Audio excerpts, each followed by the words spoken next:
many children taken away, chop a minute gone, they say, with parents left with no answer.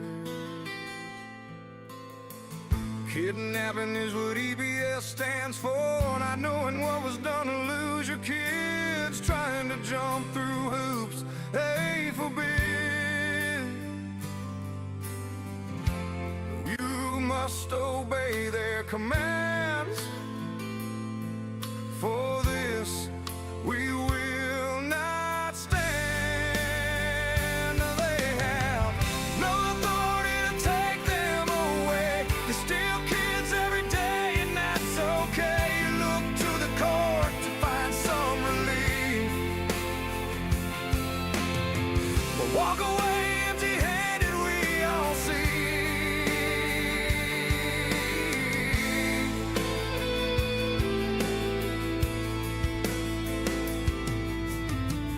Did nothing wrong to warrant this. Day after day, your child are when you miss.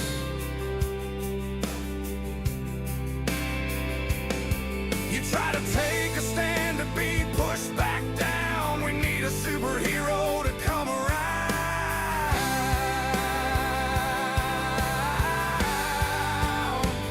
Tiff and the Punisher, hear your cries. We never want your family to say goodbye. We are her for the long run. We want to lend a hand.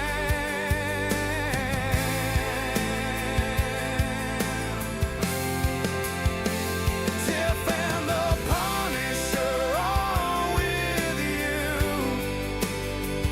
Join us and take a stand. We will fight for your rights, leave no stone unturned.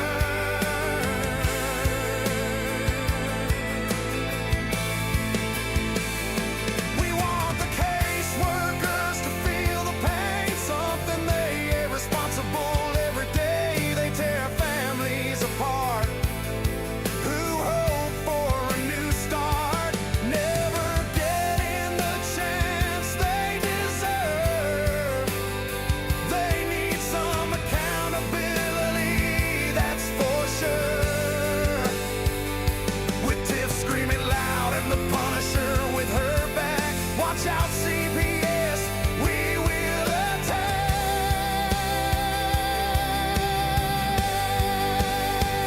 We will push you back to the courts and strip immunity away. We will stop at nothing to put them all away.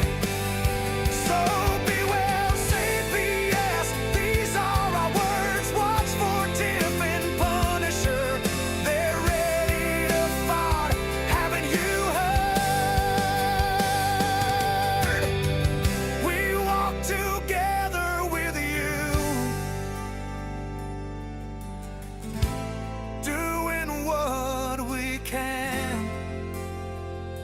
You need to gather the strength, fight with us you can. It will take us all to burn down this mess, starting over, giving the children that need it the very best.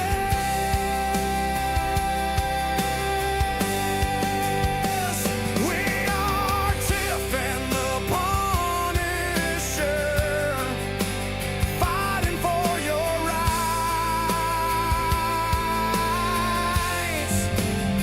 We are trying to abolish CPS every single good night. Tiff and the Punisher, they won't back down. Fight for the children and Stand with you strong. We need our hand. Just sing our song.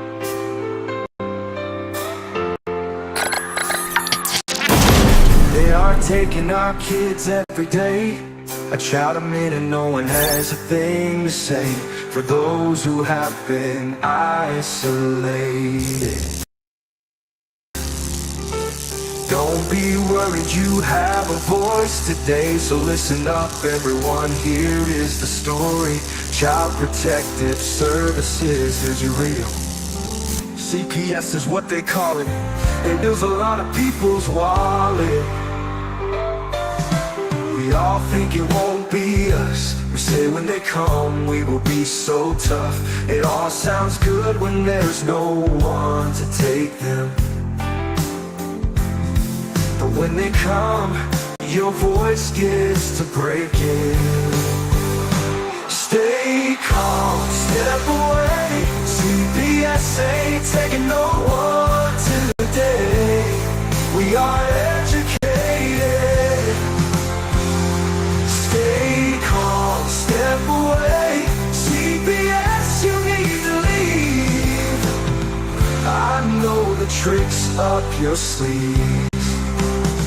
You can't do what you're trying to do.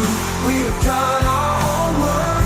Don't do a damn thing without a warrant. You know the number. We'll steal our kids this way. Tiff and the Punisher have come for the calling. They are giving us the CPS warning. Their voice is loud and clear. We stop losing our kids this year. Tiff wants to fight the entire planet. She is tired of our kids being taken, god damn it. She's been fighting CPS for 30 years, bringing children home from this disgusting mess.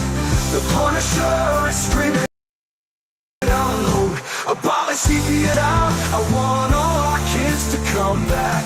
Look at all those kids, pictures held up like thin tags. Together we are stronger than we need. We will tear down CPS with high speed. We will do so much being together. Birds of a feather flock together. So watch out CPS, here we come. Picking you one by one. We promise to bring back the family and prosecute the caseworkers unhandily. Give us back the kids you have taken. Tiff and the Punisher sending you all on a vacation. The one with bars in the windows and the only games you play are old Nintendos. Corruption in courts, here we come. We won't stop until it's done. You know what you stand for. This is Tiff and the Punisher warrior. We cry out to all of you out there. We need support for a cause that many don't care. All children are being stolen way too often. So CPS, we plan on doing the stopping. Stopping.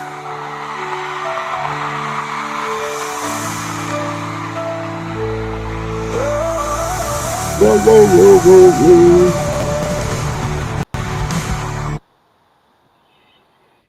Whoa, whoa, whoa, whoa. You crack me up. What's up, Chip? How we're gonna have a Yeah, good it's everything's night. funny, isn't it? Yeah, we got an all-star Yeah, lineup we here. do. So let's not.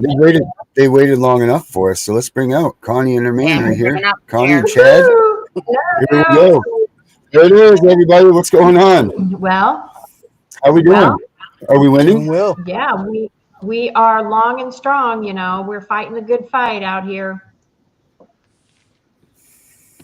We can do what's new. What's new? What's the good stuff? What can the parents hope for, Connie? Well, so Connie has gotten a little overwhelmed over the past 4 weeks because I had to help pull together some case law and some information on the case involving me. And just a little recap for everybody out there who doesn't remember, because it didn't affect your life like it affected mine.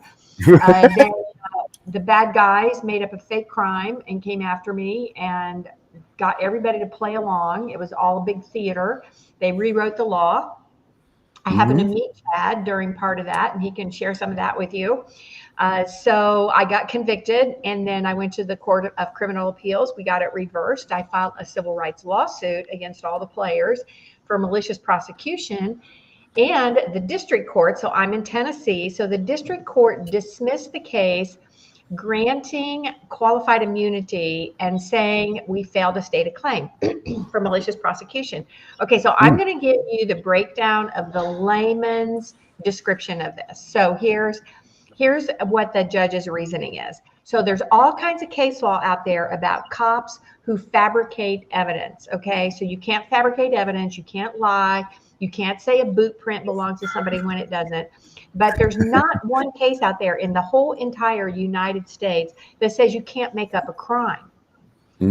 So that's how bold and brazen they were. So anyway, I've had to put together this, and even the judge admitted that it was not a crime, but she ignored a lot of stuff. So I have spent probably 300 hours pulling cases, reviewing them.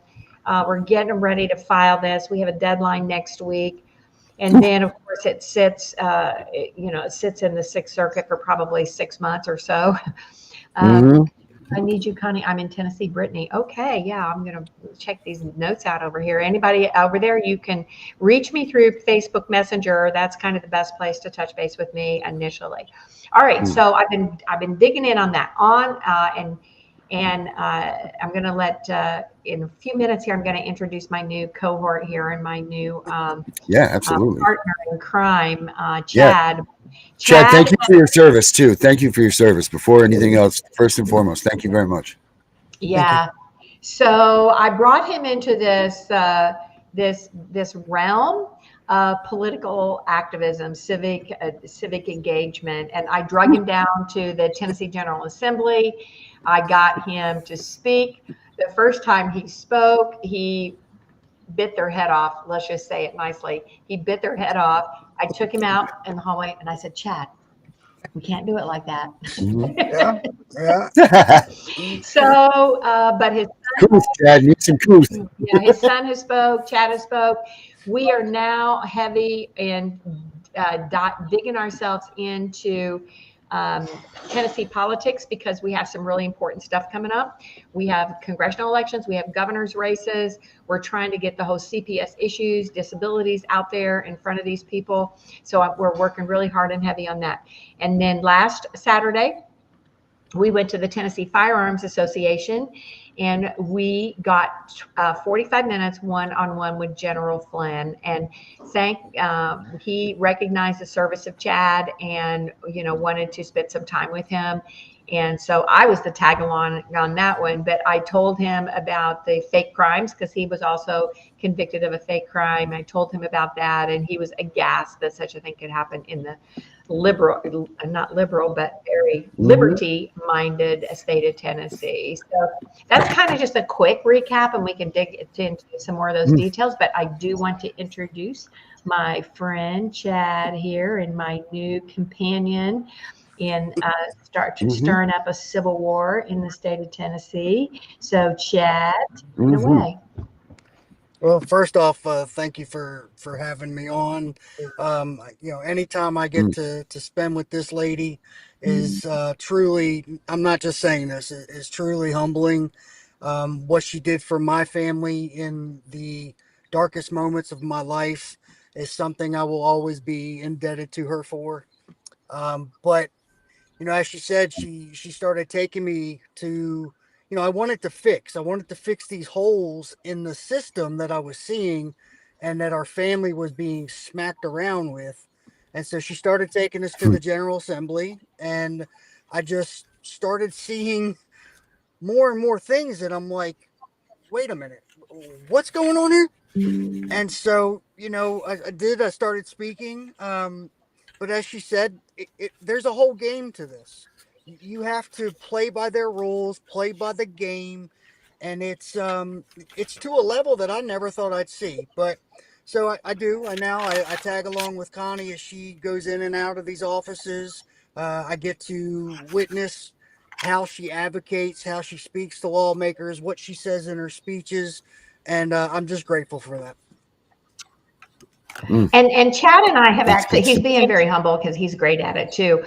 But we are treating this like a science, okay? And like Mhm. a war plan, right? Because we Mhm. study these guys and we sit there, even if we're not speaking, we'll go sit in these committees and we'll see who's chatting with each other, who's getting up and walking in the back room with each other, who's on the special secret elevator together, coming off the special secret elevator, who has the most lobbyists going in and out of their office.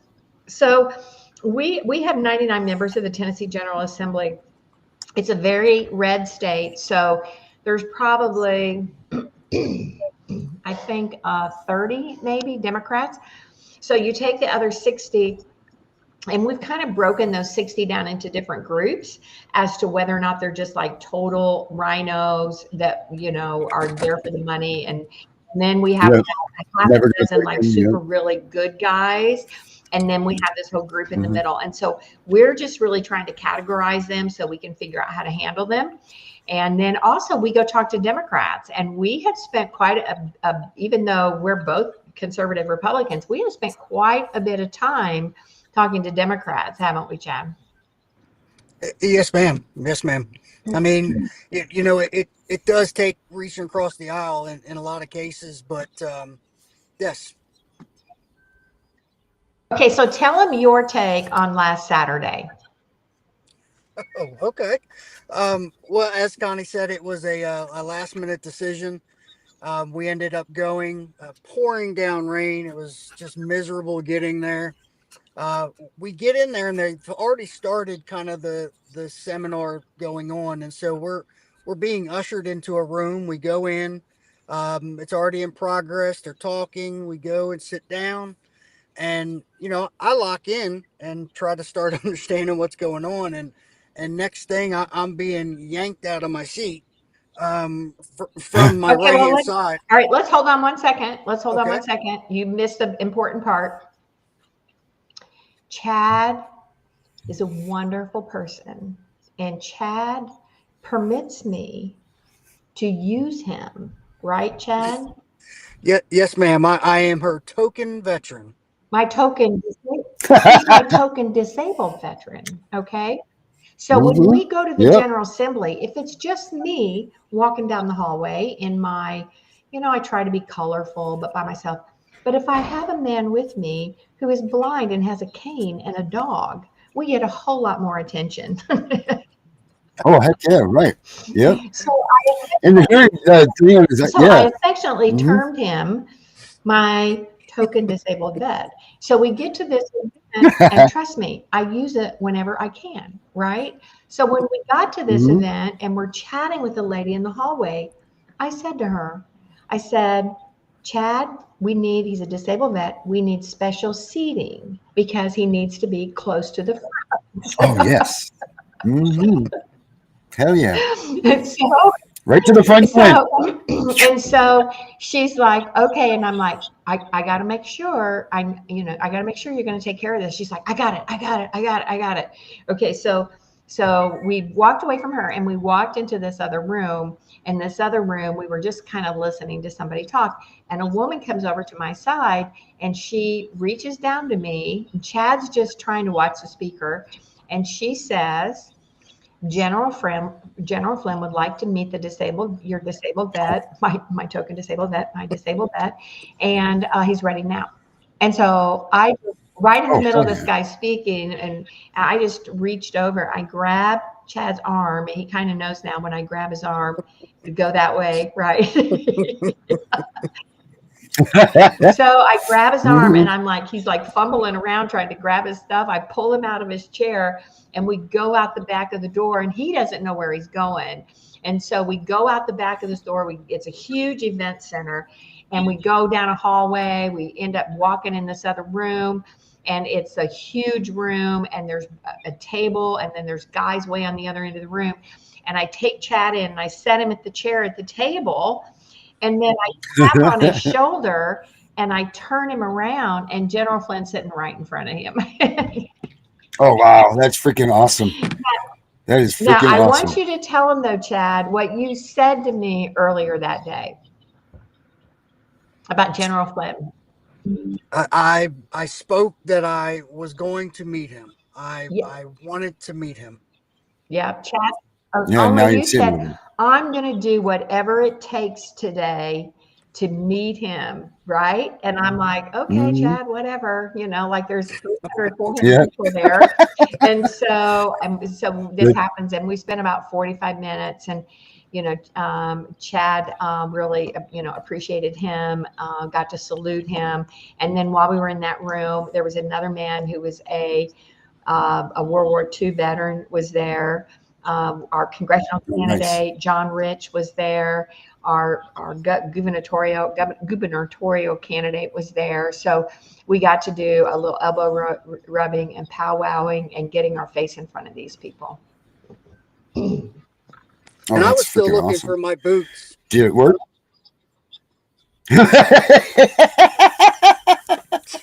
Yeah, Connie's good at, Well, when I'm walking down the hall, like, she starts talking to somebody, I might turn around to look at something, the next thing I know, she's gone. So I play hide and go seek at the General Assembly a lot. Yeah, he tells me I have to wear that's something freaking bright funny. colored. I can't wear dark suit. I can't wear dark blue. I have to wear red, Yeah, because it's for you at yellow, that point, because right? these hallways are Hmm. probably, I don't know, 15 feet wide maybe. And so they're a little crowded, Mm, right? When everybody's right. going through the hallway. And so if I see something and I take off and his back is turned, he's like getting his stick, like it's a Right. He's not gonna be able to see quite you, a right? You can sight, only get so far from actually. that stick. So that happened. And then, Hmm. like I said, I've been buried in this, working on this brief. This has been, I'm probably 300 hours, guys. I mean, it's Hmm. so hard to explain to you how hard it is, because this judge wrote like 3 orders. There was over 100 pages of order that I had to go through. She ruled something different on every single person. So I had to go through each Mm, person and dissect it. And here's the thing. When you are doing this kind of litigation in civil rights, they want to get rid of you. Okay. They want right. they want to silence you. They want to get rid of you. They want to dismiss your case. And if they can do it on the slightest, most technical thing that you forgot to talk about, right? If you forget Hmm. one little thing, if you forget one argument, they'll go, oh, well, she's right about this and this and this, but she didn't argue this, so the case is still dismissed. So you can be right on like 80% of your arguments and not discuss one or not appeal one single argument and lose your whole entire case. And that's why, people are all Hmm. the time like, I need a lawyer, I need to sue him, I need to sue him. I'm like, you have no idea how hard it is. It's so hard to Yeah. do. So Hmm. so that, and then also the book, Harvesting Children. I don't have a copy of it here. I've also this summer moved, and so I'm in a whole bunch of chaos trying to get my move done. But I have a book that is now, it's not my book, it's a book that talks about me a lot, and it's called Harvesting Children, Hmm. and reporter Peter White wrote it.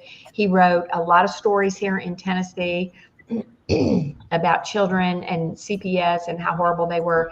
And then, and Peter is an incredible reporter, but he is the Don Rickles of my life.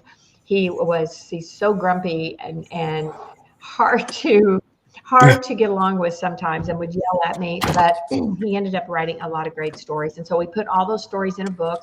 He also covered some of my false prosecution as well. So that book is out. It's called Harvesting Children, and it is on Amazon for anybody who wants to grab that. Hmm. What I'm going to I got write, it. ultimately, when I get things settled a little bit, is the story about the fake prosecution. There you go. Hmm. There it is. I'll put the link up there too for everybody. You run right next to my book, Connie. Do what? I said you're right next to my book up there. Oh, yeah? That's pretty cool. Yes, Wow. ma'am. I sent you the link the Oh, other day. cool. Yeah, stay calm. CPS is coming. But yeah, I'll put your link up there. Okay, good.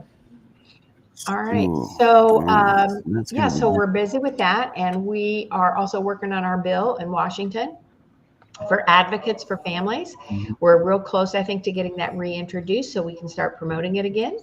And that's going to consume us in October while they're still in session. And so I've been working really hard. That's good. But what is everybody saying? What's everybody? Because we're seeing stories popping up because CPS is turning into a trending thing. I see now. Now finally, it's getting some sort of trend, right? Like people are jumping on board. You've got all-time highs of people wanting to get involved, but these people can't keep their mouths shut or they want to fight back and forth. So you got advocates that are poking and prodding each other instead of working together, which is ridiculous. You've got caseworkers like here in Virginia that are fielding meth labs. They got meth labs going everywhere, but yet they're taking people's kids for, they have a meth habit. So, now you got caseworkers doing this. So we got all this disarray. Where do we even begin with all of this stuff? Like, where do we start with this? Look, the devil is hard at work, right? We are the devil's playground because the families that are affected are vulnerable. Every single family that I've worked with for 30 years is extremely emotionally shredded, right? And Chad can attest to that. So we're working with a lot of real serious emotional insecurity, right? So that's a given. So, but I'm going to say this to all my friends and family out there. When I started lobbying as a civilian in 2008. It's hard to believe it was that long ago, but I started before we had social media, before we hardly had a freaking cell phone, right? And I packed up one or two people and we went to the Tennessee General Assembly.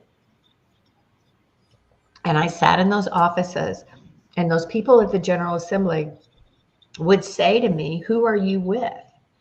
And I would say, "Excuse me, I've got a dry throat this evening." And I would say, "I'm with myself, but I'm representing people from all over the state." And they gave me a really hard time. And then we started going to Washington about 2014. And so when I met a few people up there, I said, if we're going to try to lobby as citizens, we have to have one of two things. We either have to have money or we have to have numbers. We have to have people or money. That's it. You either have to say, "Hey, I've got $1,000 check for you," or, "Hey, I've got 10,000 people behind me." So I started building the Family Forward Project as a public group on Facebook. We have over 21,000 members, and I sort of nurse that group, right? It is a forum for people to talk, for them to bitch. I don't care. They can say, I do flag it for swear words. I try not to let, people just really go crazy with swear words.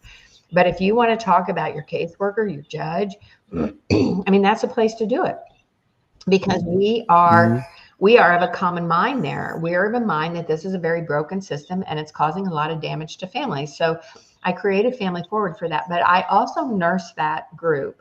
So people private message me through there. Some people I try to talk to. Sometimes I will try to look at a document. I have even actually been an advocate on the phone for people once in a while. So I've really nurtured that group. And I have. You teach advocacy there? You teach advocacy, right? Isn't that where you teach advocacy? I do my advocacy training, etc. Yeah. So we've had a lot of new people join. And, the one disadvantage of a group in Facebook is of course everything scrolls out, right? Like everything scrolls out into the archives. And so sometimes people lose track of all of the work that I have put into what I've done. I mean, I've gone to different cities and worked with groups. It can be anywhere from five people to 200 people. I've been to Michigan, Iowa, Illinois, Indiana, Washington, where else did we go? Connecticut, Alabama, Florida, Tennessee, Georgia. Like I would go to those states and I would I would say, just get a group of people just so that we can talk. Arkansas, we did one in Arkansas. I've actually also been overseas. I've been to Sweden. Yep, I've been to Sweden. I've been to India. I've been to Switzerland. We did a program in Switzerland. So I put myself out there to be that voice to continually talk the same thing and the same topics, all with the Mhm. overreach of trying to find a way to sort of help families get through this, right? Look, they've never taken my kids, although I think they wanted to and tried to once. They didn't take my kids. My kids have never been stolen. I've got I sacrificed my life to do this because they stole my career. They tried to lock me up and put me in jail. They discredited me. They call me names. Judges all over the state got this email saying I'd been a convicted felon. I talked to another person today in Tennessee who said that when she was in court and I had represented her in the past, the judge was like, "Oh, I think she's in jail by now." So they did it to to erase me, right? They wanted to erase Mhm. me. So my life would have been. Uh, see, Reagan needs the name of the group again. So I don't know if you can put that out there. Oh, it's on the screen. Okay, so Yeah, I got you. but my life would have been a whole lot easier if I would have treated families like all other attorneys treat families. Right?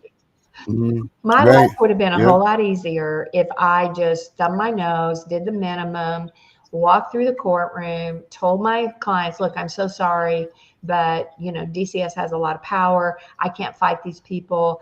I have to work with these people. All of those phrases that we hear attorneys say to keep them from doing their job. And I sacrificed my whole Mhm. life, my whole career for families to do that. So if anybody has any Mhm. questions for me, they can ask me, but Mm. my fight is not done. And I still have plans. God doesn't know where all these things are going to take me. I have some thoughts in my head and I'm going to speak them out loud and materialize them just like Chad did. Mhm. But we all need to do that. And I need more civic engagement. And we've been so lucky. I've gotten through Family Forward Project. I've got Tracy in Kentucky who has dug her heels in. She's fighting her own case right now, Mhm. but she is all about it. She's done my trainings. She's Mhm. really digging in there. We've got Bailey in Illinois, had a tragic incident that she went through with her son. I was on the phone with her when her son was in the hospital.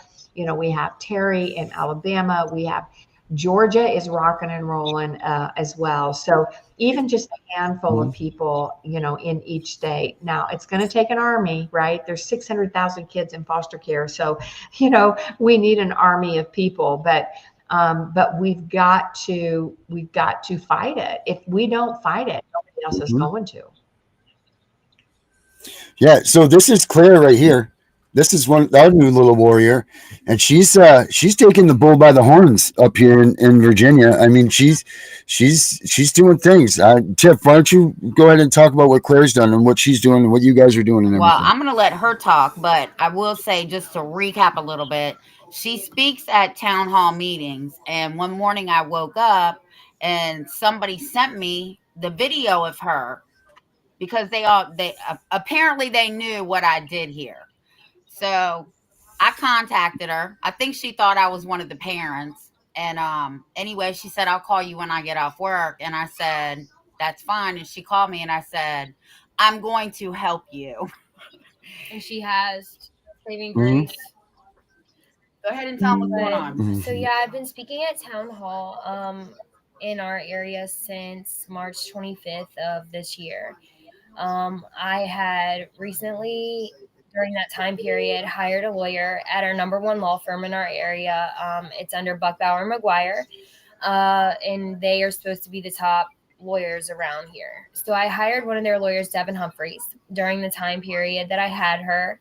I was sent information about a CPS worker in Clark County that had just gotten charges for methamphetamine and like cocaine and all this stuff. So they sent me a private investigator, actually was the one that relayed the information to me and sent me all of the criminal history on it. So I posted it on Facebook on April 16th of this year. And my lawyer, I'll actually read the email to you. because I was just blown out of the water because they said it affected my case in getting my kid back because she was supposed to dispose the protective order and my son was supposed to return home. However, during the time period that I had her, it was like fighting CPS all over again. Like it was like every minimal thing that I did, it was an issue. She was sending me my Facebook posts, even when I was asking for prayer for court, and was like, "You can't post this. If you post another thing, I'm, not going to represent you anymore." So I posted about Michael A. Austin is his name, and he goes by Toby Austin in our area. And I said, I'm still not understanding how people like this are in a position of power to remove kids. This came to me a week ago from a family that's kids were removed by him. And I'll never understand that. And then a private investigator had confirmed the information for me and sent me, more information. So I posted a whole thing about it on Facebook. Well, she emails me. The lawyer emailed her. Yeah, my lawyer that was representing me emails me and was like, Whitney will be following up with you by phone later today, given the email issue you've been experiencing as of late. I wanted to send this message to you by email as well. Thank you for taking care and to delete the Facebook post and comments we discussed. I appreciate it in the review from this afternoon. However, it looks like there is one that was missed. The post you made on April 16th. So I immediately call her back, like on the phone, and I'm like, why would that even need to be taken down? And she's like, because it has to do with CPS. And if you want me to continue to represent you, you need to take it down. I ended up firing her a week later for cussing me out on the phone and telling me to get the F over all of the falsified documents, that they were water under the bridge.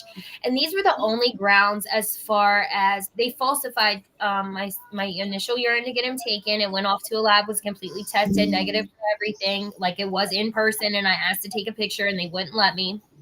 And then they falsified my son's hair follicle and my hair follicle.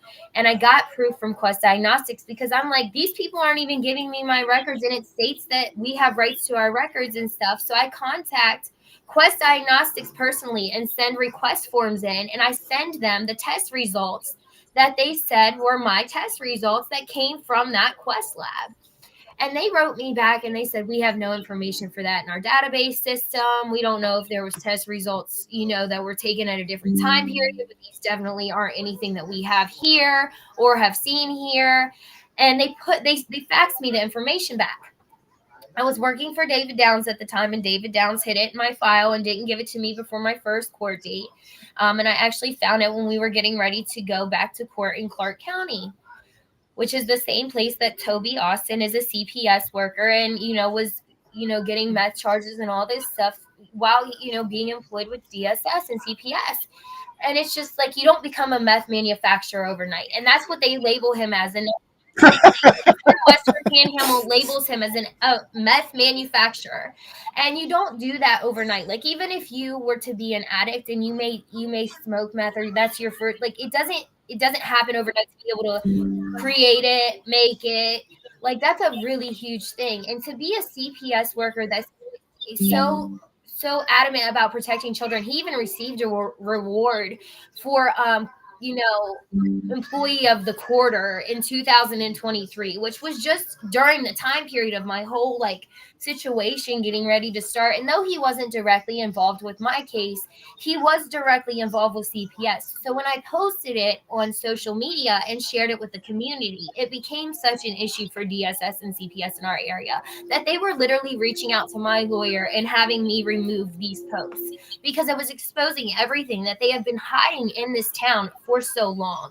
And it also doesn't just expose him, it exposed the players to the game because all these people are intertwined with each other. We even found out that one of the CPS and DSS lawyers had posted pictures with him out at a bar and removed them after I had posted what I had posted, because that's how intertwined they are specifically in this area. Like, they all have each other's backs. It's the buddy system. I even went to the police department and asked and requested the body cam footage.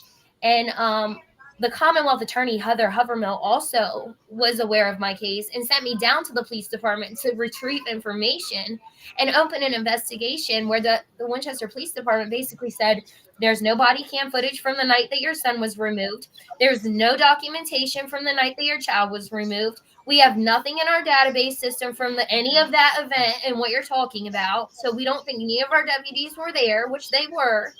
And then they proceeded to, once they opened the investigation and saw all the stuff, was like, oh, our supervisor just came down and told us that this is conflict of interest and we can't handle it. We'll have to pass it off to the state police.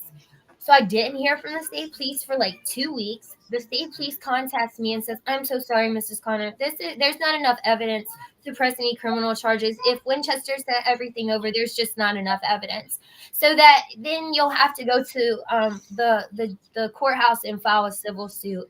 And at this point, it's like you have every piece of evidence of falsified medical documentation. You have every single piece of evidence for all of the falsified stuff. There's even letters from where those things were tested at Amherst Family Practice, where they have their DSS testing office, where the supervisor of CP, like the testing part of it, even said at no point are they able to state what a drug test is positive for. The only word they are trained to say is inconclusive, because they're not even trained to read the tests. But she forgot a very important part. Her son's father is related to the CPS worker that helped remove her child. In Frederick County. They literally, Frederick County CPS and DSS worked with Winchester City to get my son removed off of all of these falsified things. And his cousin was the caseworker for who I was dating at the time. Jada Carr was who I was dating at the time's caseworker. So it's like they all had all these intertwines.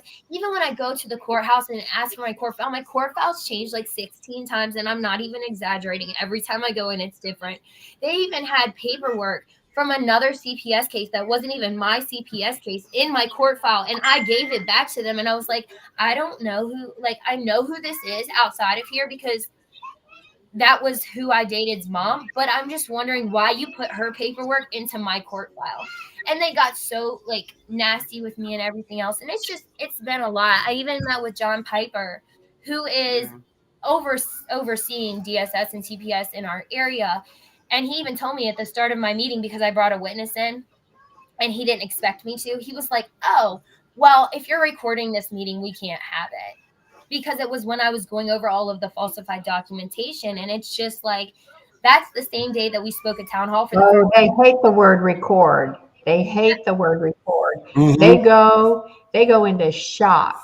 They absolutely go into shock. I mean, it's getting so bad where judges are trying to prohibit recording. When I started lobbying, and I'm sorry to interrupt you, we'll get back there. Okay. But when I started lobbying in 2008, and I had already been a lawyer since 1994 in these courtrooms and family courts, the very first bill I asked for was audio and or video recording in the courtrooms. That was the very first thing I asked for. And that, body cams. Yeah. Well, Chad and I are doing a body cam bill. We're going to put that together. Already got it put together. We need to get on it, Chad. We need to go out there. But I asked for audio and or video recording, and that every litigant could have a copy for an administrative fee only. In other words, it couldn't cost more than what it takes the time of a person to click on a computer and put it on a flash drive, right? You're not going to charge them $300.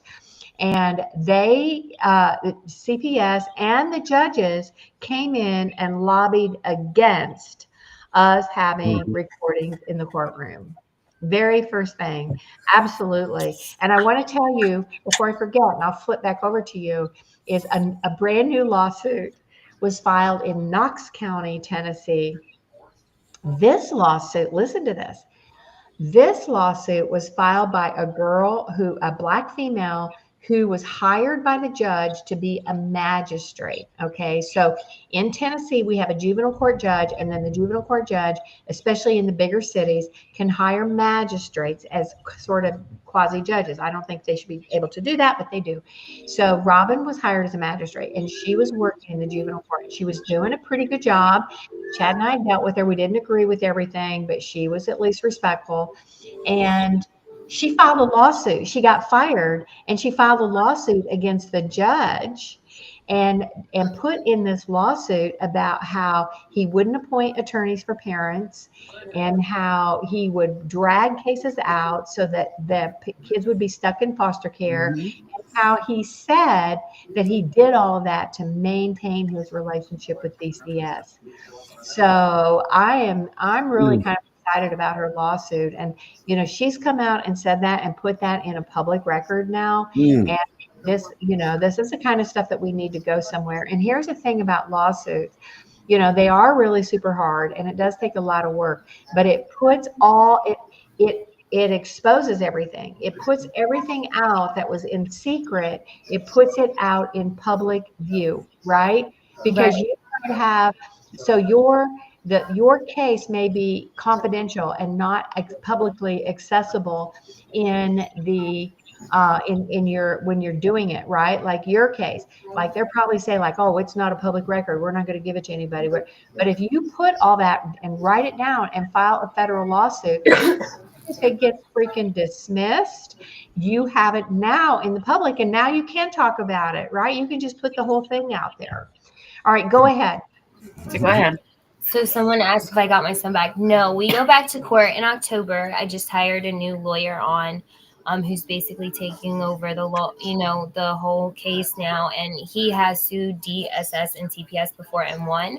So we're hoping that goes in our favor, because it is a lot, and everything that I'm going through. I thought I was the only one that was going through it until I started posting about it in this area. I had no idea that it was this bad. And I started posting about it last summer. And actually DSS got super mad that I started posting it. And I was like, I knew freedom of speech was a thing, but I didn't know the extent of it until I started working with Tiffany. And even in like the court things and the protective orders that they state, like, not talking about your case is one of the things, but it's like, how are you silencing? You're a government, they're oppressing you. Yeah. How is a government run facility that is all about protecting kids and protecting families silencing these families and these kids to the abuse that they are doing? I don't understand. It blows my mind. And we're taught from such a young age to speak out. If somebody is abusing you, you speak up. And I will never forget that statement being told to me when I was like 3 and 4 and 5. And so that to me is so important, because in this area, it is so, like, ever since I became public about it, everybody, like, my inbox floods of just families that have dealt with it and other people that have had their kids removed, all falsified pretenses. And even we had a case back in 1996 with a little girl named Valerie Smelsner. And she was put in a foster care home through CPS and DSS in our area. And the foster care family chained her in the basement, locked her there. She lived in her own feces, for a while. Like, that story is so insane. One of the kids ended up getting frostbite on their feet and having to have their feet removed from where they locked her out, but they dumped her body in Clark County. And the foster care family, both the mom or the stepmom and the dad or whatever, or however it was, they only got 12 years of jail time for traumatizing so many kids that were in their custody. And to me, when that article got sent to me, I was just mind blown, because this hasn't been something that's just been going on for the 2 years that I've been dealing with it. This is something that's been going on since before I was born, because I was born in 1996. And that to me is something that matters so much to fight for, because who are they to take our kids and do more damage when they're supposed to be protecting our kids? Like, they don't even live by the statements that are on their logos. Like, we're supposed to be protecting kids. Like, what are they doing? They're doing the abuse and child neglect is through them. Like, you're abusing our kids by mentally and emotionally and physically and, financially putting these families through what they do. And then, doing all this stuff to them. And then they're neglecting every one of the people's needs that they're supposed to be protecting, and their emotional, just all of it. Like, there's been so many days during my case that, like, I've wanted to die because of what they've done. And there's so many other families that have felt that in our area. And that makes me so sad. Well, and they're holding children hostage. Let's just admit it. They're holding them hostage for money. And the longer they hold them, the more money they get. So, It's not like, typical overseas hostages where, they want to cut a deal, right, and get their money and run and dump the hostages. It's like Mm-hmm. every day they hold children hostage, they get more money. It's a Yep. hostage situation. We've got to face what it is. It is what it is. Right. Um, Connie, how come? Oh, go ahead, so Tiff. I'm Sorry. working with Poverty Law School here, and we have a bunch of delegates, and we have the ombudsman, and we have Parental Rights Foundation president. I'm on there, so we're trying to make change. But let me tell you what really floored me one day. We're in our very first meeting, and they're like, "Oh yeah, we want to make these changes." And one delegate speaks up and says, "Yeah, we want to make these changes, but everybody's afraid of CPS." I must blew my lid. What are you afraid of? Really? What are I'll you tell you what afraid they're of? afraid of. They're afraid that they'll show up at their doorstep. I mean, that's Well, the truth. listen, I have people because she's a danger now because she's with me, because I put everybody on blast. I don't care who you are. If you're doing cruddy shit, I'm coming for you. And if we have facts to back it up, we're definitely going to make it publicly known so that there's no denying it. Like, they even just got on me. I posted that we were the 33% highest in the State of Virginia. State of Virginia. And I posted that we're in the Western District, and we are. And CPS and DSS's website even lies and says that we're in the Northern District, because CPS got on anonymously under the post and posted everything off the DSS website. And all I said back to them was, thank you for confirming that the DSS website lies, basically. And if you would like to give me your name, we would love to pass it off to the governor's office and give credit where credit is due. And we would love to put a name to us telling them that they're wrong, because we're not going to. So you're telling me all these other federal government sites are lying that are saying we're in the Western District? Like, I'm not understanding. And Darren was in that meeting with me because I sent him the link. I said, Darren, you got to get on this with me on Monday to hear. They wanted raises, Connie. That's all they cared about. Well, see, right here, a waitress makes $36,000 a year, and CPS workers only make 32. And in my mind, I'm like, then, bitch, go be a waitress. Yeah, exactly. Same feeling. Yeah, I agree. But that would require them doing and being nice and being like bubbly and real. And nobody in CPS is real. Like, they lie from the moment that they come into your life. Like, the moment they step onto your doorstep, they don't even come with search warrants for the things that they're searching for. They searched my entire. I was staying at APM in Berryville Avenue, and they searched my entire hotel room. They dumped bags out. They took pictures of everything. They found nothing. But yet they don't have any police reports or they can't find anything in her case. Hey, Darren, how do you know when a CPS worker's lying to you? Yeah, they're moving their mouth. Well, That's and it. That's the way. It's almost comical because, when I worked my heart out in Tennessee for 30 years, and actually for the first 20, 25 years when I was just primarily working Tennessee, and I saw these things happen. And at some point you have to really go like, I mean, is it just Tennessee? Right. And then that's another reason why I started the Family Forward Project, because I really wanted to see if these types of things were everywhere, right? The lying in the reports, fake drug screens, coming in without search warrants. I mean, taking your kid and lying in petitions, even in Wendy's petition, the one that got us arrested, they'd come to her door. She had already had an attorney. She already had me. She told them, look, I've got an attorney. The girl got mad. She walked away and she says, I don't need to talk to your attorney. I'll just go get a warrant. And so she left. She didn't come back that night, but Wendy called me the next day. I call this CPS worker, leave my phone number, and a message that says, look, we'll cooperate with the investigation, but she has an attorney. Don't call her, call me. I call her supervisor. I call 3 of the local offices. I call district office, and not one person would call me back. And then they go and they file a secret petition. And in that petition, they say that the mother refused to work with CPS and law enforcement. And I had even talked to the deputy, and I had asked him, like, when can we come and meet with you? And he's like, well, you can't do it today. I'm getting ready to leave. I'm like, okay, well, when? He wouldn't give it to me. So They purposely lie. They lied in the petition under oath to take the children.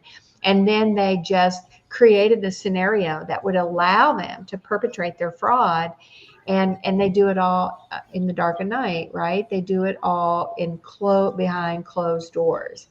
So, that's what we have to keep exposing. And, what is your name, dear? Claire.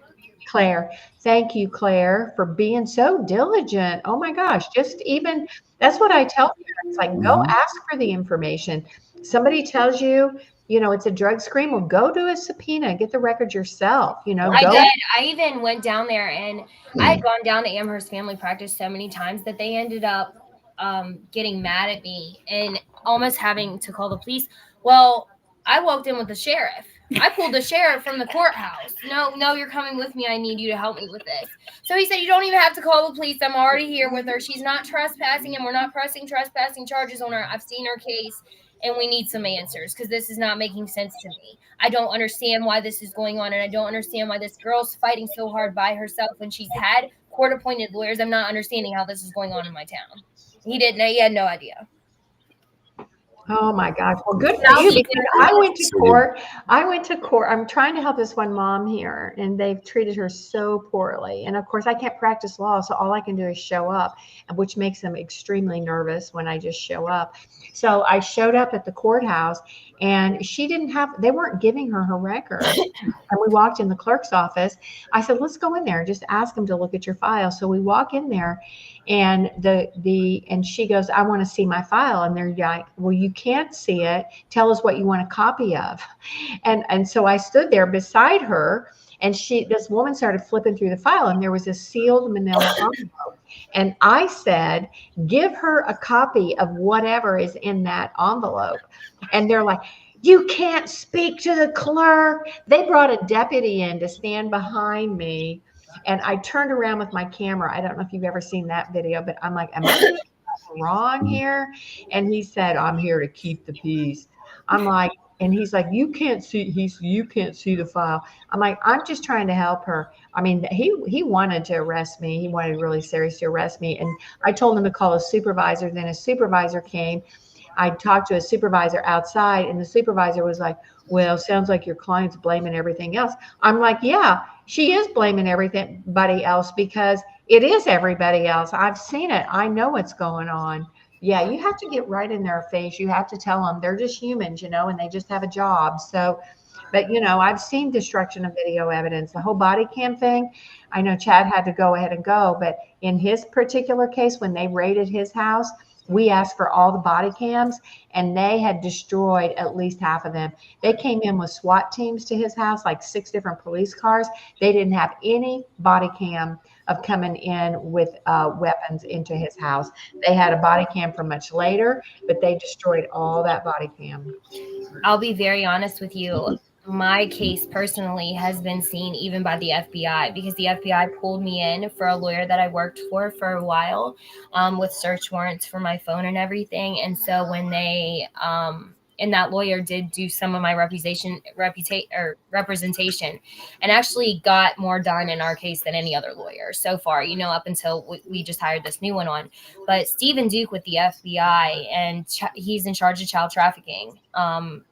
He has seen everything in my case and is still like, oh, there's nothing we can do.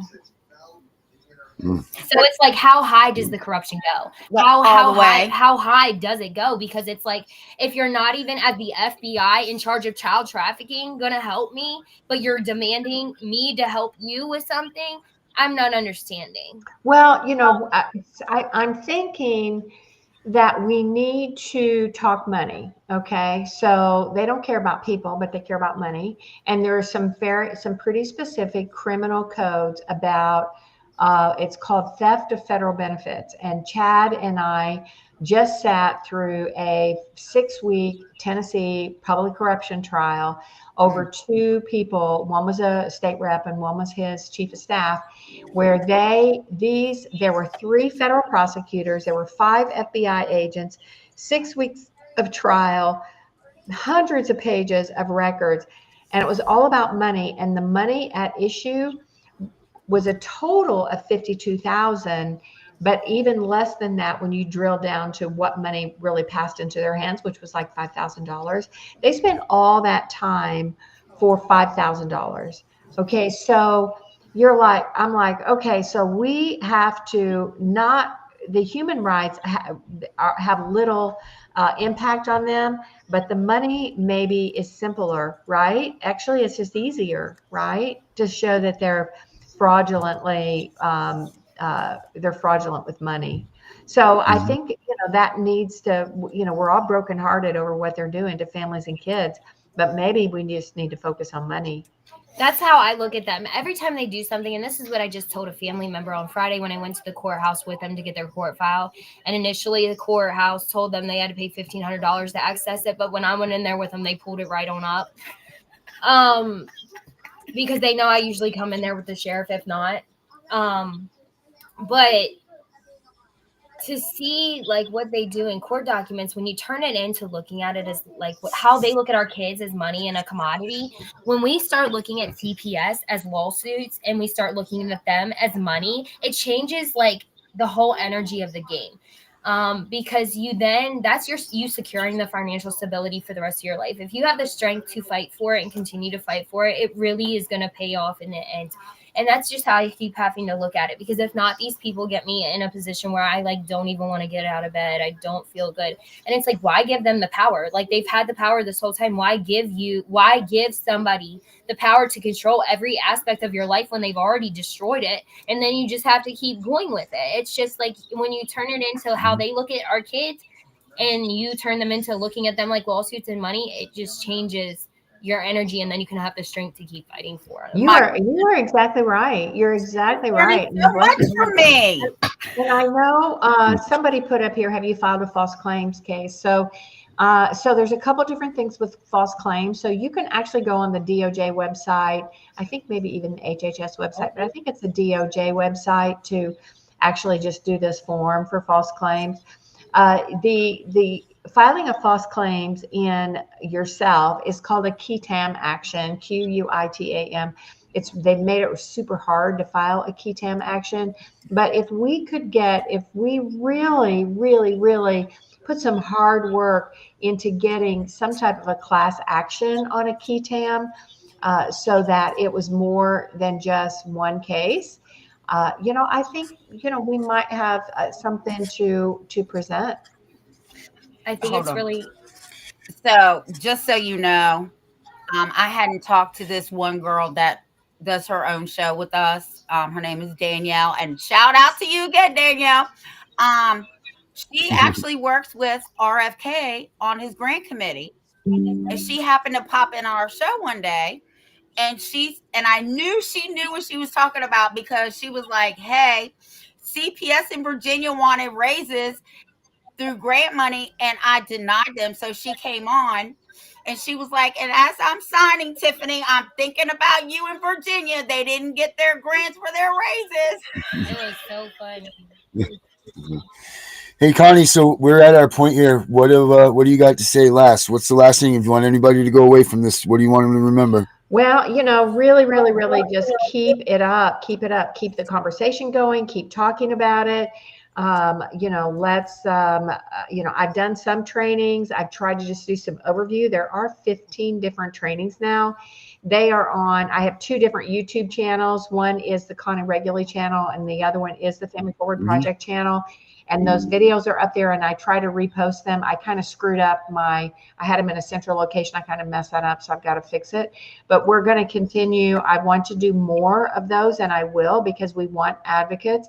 And we've got to, just like Claire was talking about, is be an advocate for somebody else, right? And, go say like, look, I can't go to court with you every time, but maybe you need to get some records, and I can just go with you to get some records. And that's one thing that I've continued to try to do. Or even when CPS showed at the door, had people call and have me on the phone. Now, let me tell you how horrible they are in Tennessee. In Tennessee, I had a mom call me. She goes, DCS is going to show up here about my kids, and I want you on the phone. And I said, fine. I said, but don't tell them who I am.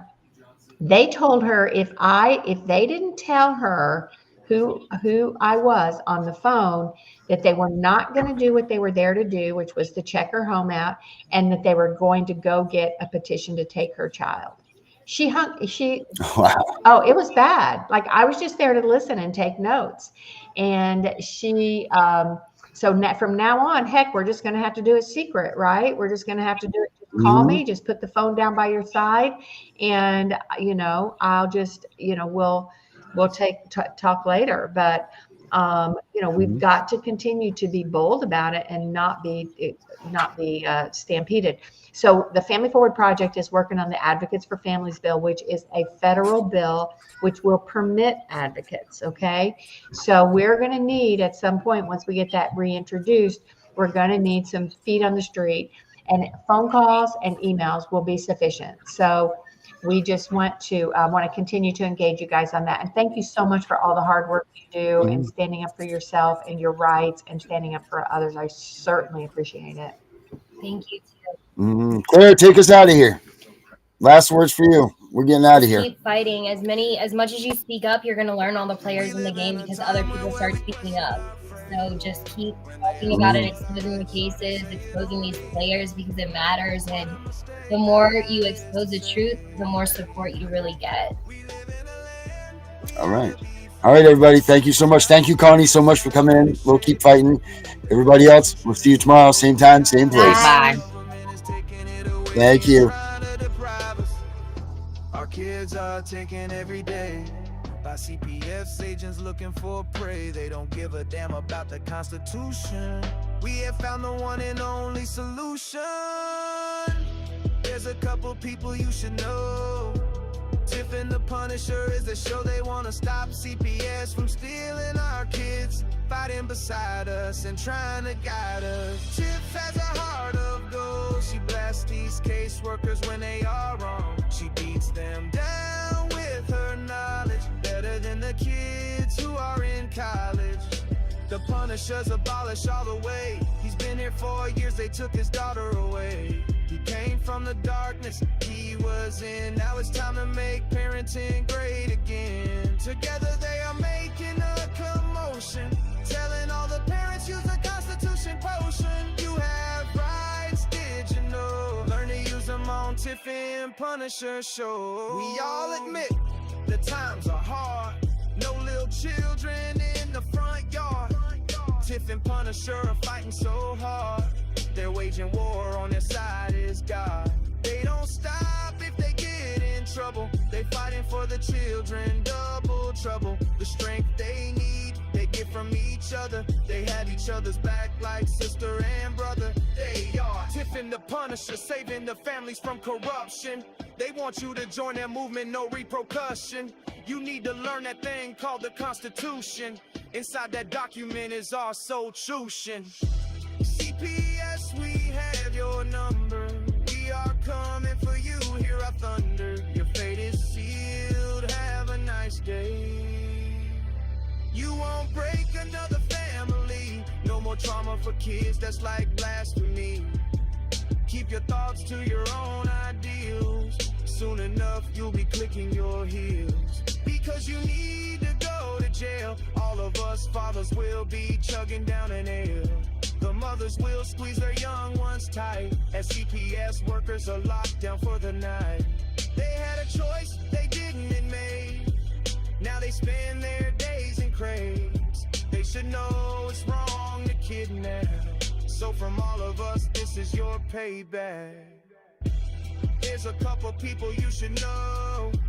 Tiff and the Punisher is their show. They wanna stop CPS from stealing our kids, fighting beside us and trying to guide us. Tiff has a heart of gold. She blasts these caseworkers when they are wrong. She beats them down with her knowledge, better than the kids who are in college.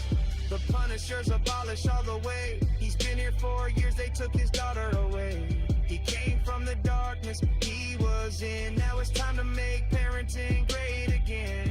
Together they are making a commotion, telling all the parents use the Constitution potion. You have rights, did you know? Learn to use them on Tiff and Punisher. Punisher Show. That's all we need to get on with this fight. The document that most people court barely read and like. Pick the parts that pertain to your case. Show them the results and spit in their face. We are Tiff and the Punisher, fighting together, displaying our unity with birds of a feather. If it's a million, that's great, but one is just the same. We'll bring these kids home and know every name. We will smoke every social worker in court. Their heads down with no support. The country knows CPS is doing wrong. If they don't, then play them our song. We are Tiff and the Punisher.